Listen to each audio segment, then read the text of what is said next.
दोस्तों CGPSC 2020-21 में maths में टाइम एंड वर्क से रिलेटेड एक प्रश्न पूछा गया था जिसमें हरि और मोहन एक काम को क्रमशः 20 और 25 दिनों में कर सकते हैं।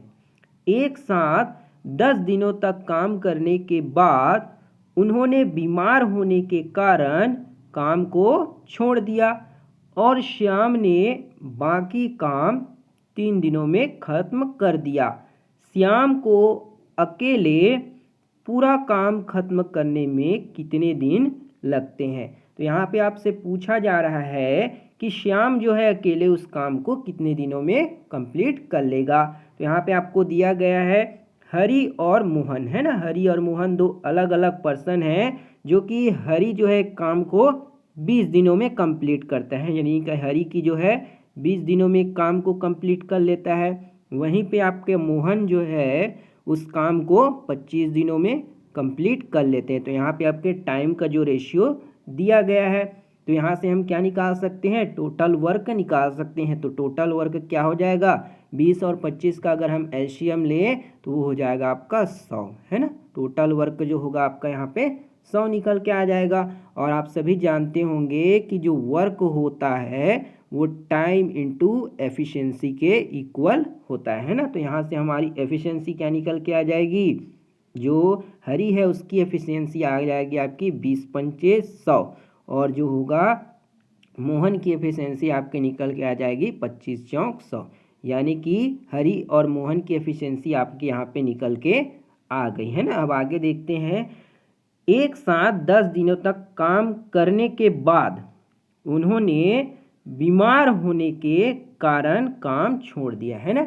उन्होंने कौन कौन? हरि और मोहन जो है वो 10 दिनों तक एक साथ काम करते हैं, यानी कि हरि की जो एफिशिएंसी है 5 और मोहन की एफिशिएंसी है 4, यानी कि टोटल एफिशिएंसी हो गई 9 की एफिशिएंसी से 10 दिन तक काम करते हैं, है ना। तो 10 दिन तक काम करते हैं यानी कि 90 काम जो है उन्होंने कंप्लीट कर लिया। तो यहाँ पे हमारा बचा हुआ काम कितना होगा? हमारा जो टोटल वर्क था वो कितना था यहाँ पे? 100, है ना, यानी कि 100 था। 100 में से 90 काम कंप्लीट कर लिए तो बचा कितना?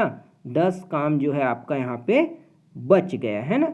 अब यहाँ पे प्रश्न में देखते हैं क्या कहा जा रहा है कि जो है बीमार होने के कारण काम को छोड़ दिया और श्याम ने बाकी काम 3 दिनों में खत्म कर दिया। तो श्याम को अकेले पूरा काम खत्म करने में कितने दिन का समय लगेगा, है ना। 3 दिन बाद जो है काम को खत्म कर दिया श्याम ने, तो पूरा काम खत्म होने में कितना दिन लगेगा? यानी कि यहाँ पे आपके 1/10 काम है ना, किसका काम है? ये श्याम का काम है ना। जो बचा हुआ काम है उसको कितने दिनों में कंप्लीट कर रहा है? 3 दिन में कंप्लीट कर रहा है। तो यहाँ पे आपका 1 दिन का काम, यानी कि एक काम जो है पूरे कंप्लीट काम को करने के लिए श्याम को कितना समय लगेगा? तो यहाँ पे हो जाएगा 3 गुना में 10, है ना। तो ये आपका कितना हो जाएगा? एक काम यानी कि कंप्लीट काम को करने के लिए 30 दिनों का समय जो है यहाँ पे लग जाएगा। तो यहाँ पे आपका 30 जो होगा करेक्ट आंसर हो जाएगा। चलिए ऑप्शन में देख लेते हैं। तो यहाँ पे आपका ऑप्शन नंबर जो चौथा है 30 दिन करेक्ट आंसर हो जाएगा। आई होप दोस्तों आपको ये प्रश्न समझ आए होंगे। अगर वीडियो समझ आया हो तो लाइक ज़रूर करिएगा, शेयर, सपोर्ट, सब्सक्राइब भी ज़रूर करिएगा।